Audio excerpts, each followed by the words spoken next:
What's going on, Soul Tribe? I salute the divinity in you, and welcome to my channel, Alchemist. Justin here, and bringing a little nugget to add to the Soul Tribe archive. And in today's video, I'm going to be talking about the moon in Cancer in the fourth house. And this is a pretty dope one for the moon to be in.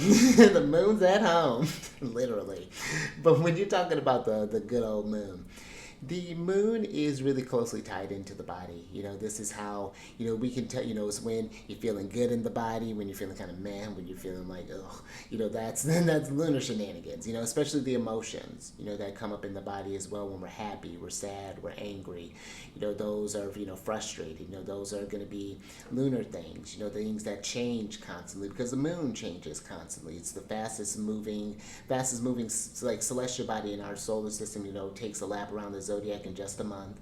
So, and it changes, it makes different signs and different faces. So, yeah, very interesting thing with the moon. But the moon's also really closely tied in with the mother as well. So that, those are some themes that come up with the moon. And it can really even be tied into with the home, just thinking about where you grew up, how you're understood, how you were nurtured, and maybe how you nurture others, or how you like to be nurtured. So things along those lines. And then you talk about Cancer. This is a dope place for the moon as well because this is the sign that the moon rules is Cancer. So it finds itself in its domicile. And when you have a celestial body in its domicile, that just means that it's at home, but it's able to do, it has all the resources that it needs to be able to do what the moon does, or whatever sphere happens to be, whatever sign that they're in, but that's what that, means. And Cancer is the cardinal water sign, and they are receptive or yin in nature. And there is a inability, I think, with Cancer to be able to, because the moon is so kind of closely tied in with like the masses and things. I think that Cancer really knows how to read a room very well. It knows how to intuitively move throughout spaces. It can sense when people are, what people are feeling and what they need, what they need to be nurturing. So that's where you get a lot of that kind of mothering, nurturing energy from Cancer. It comes from that lunar influence to be able to sense what others need, and when they're going through the different fluctuations of life. And I find, this is the source of all emotions. That's where emotions start in Cancer. There's a bit of a moodiness with Cancer, but it's just because that they feel, they cycle through the emotions so often, and so frequent. There's always that internal is always changing. So, and it's always picking up on things, on this environment. So it's an interesting energy when you work with Cancer. And then when you talk about the fourth house, this in ancient astrology was known as the subterranean house. So this is with the lowest part of the chart. And this is one of the angular houses. And some of the themes that the fourth house deals with, you're going to deal with like home, parents, and like family, foundations and things like land, your homeland and things like that. So when you're working with this placement, a couple things to consider really. You would have an Aries rising by a whole sign, and you don't have to look too far to see who rules this placement because the moon does. And so when you're, some things that I would talk about with this placement just right off the bat is just, what is that relationship with home? Hopefully with the moon being here, and depending on how, because this is where, the IC is, and if the moon is angular here, then those themes would be, become more prominent. But what are the relationships with the parents, and how did that look kind of growing up? What was home life for you? Because I would think with the moon being here in Cancer, this is a really nice moon, so hopefully it was a very nurturing environment. And in particular, I would kind of explore maybe what the relationship with like the mother was looking like, just because again the moon's so closely tied in with the mother. So seeing what that sort of relationship was like, I think would be important. But just with parents and family, just kind of in general, how that kind of growing up looking, how that sort of experience looked like. And then how is your home looking currently?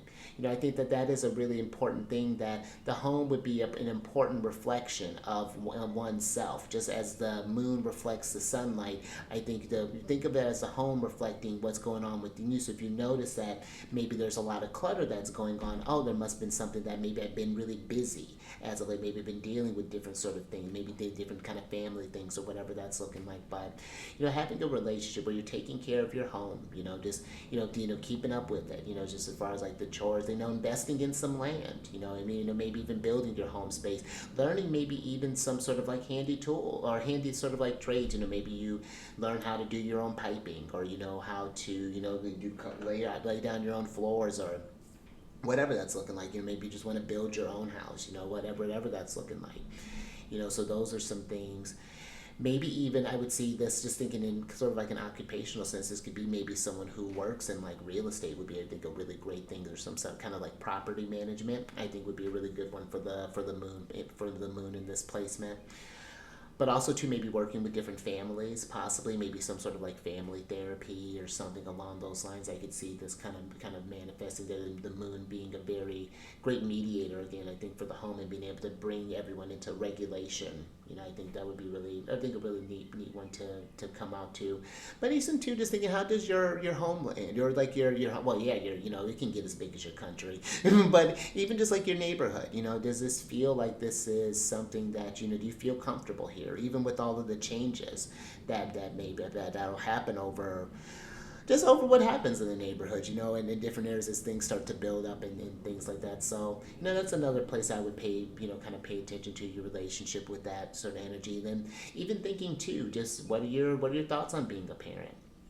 Is that something that if you aren't already a parent, is that something that you think may be in the cards for you? And it doesn't have to be. Your family could be just like, your friends or your little furry ones or whatever that's looking like. But I do think that, your thoughts around that is something to just kind of think about. Like, how do you think you may want to become a parent down the line? How does, do you want that fit? Do you think you may want a family?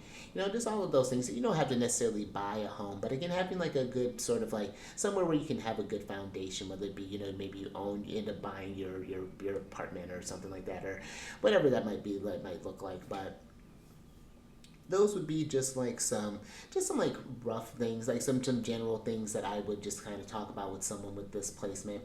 You definitely need the whole chart to get an idea of this, because if there was any sort of like trickiness that would be coming up in this placement, it would be where if like the moon was overcome by one of the malefics or something like that, is in like a real hard ass, or maybe being like opposed to the moon there, because then the malefics would be angular too. But yeah, otherwise this is a really strong placement for the moon, And I would love to hear how this has manifested for you. If you have this placement or know someone who's working with this placement, down in the comment section, let us know how this has come up for you. And because I find that this is really kind of great notes too, to just see the kind of compare and contrast how we've all experiencing these different placements and these different combinations and things. But if that's something too that you want to explore this as well, kind of get into this, look down in the description box. There will be a link where you can just book a direct consultation with me. I'm getting that all worked out, getting some kinks worked out. But there's also my emails down there, so if you just have any questions about wanting to get it set up like that, that's also an option. And also, if you on this I got a couple playlists down there. One covers the Celestial News Weekly, which deals with the sun and the other classical planets, what signs they're in, what aspects they're from, and what signs are going to be most impacted, and how to most practically work with those energies. And I have one, and especially for someone with the moon in Cancer, I got one for the lunar shenanigans. And it just talks about the moon astrology, similar things, to kind of get a feel for, how we're all being affected by this stuff, since the moon so closely affects us, and getting eyes on that on a day-to-day basis, kind of tracking that moon down.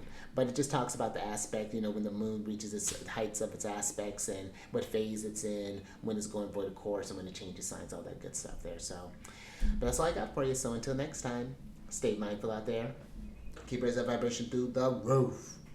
And I will catch you on the next one. Later.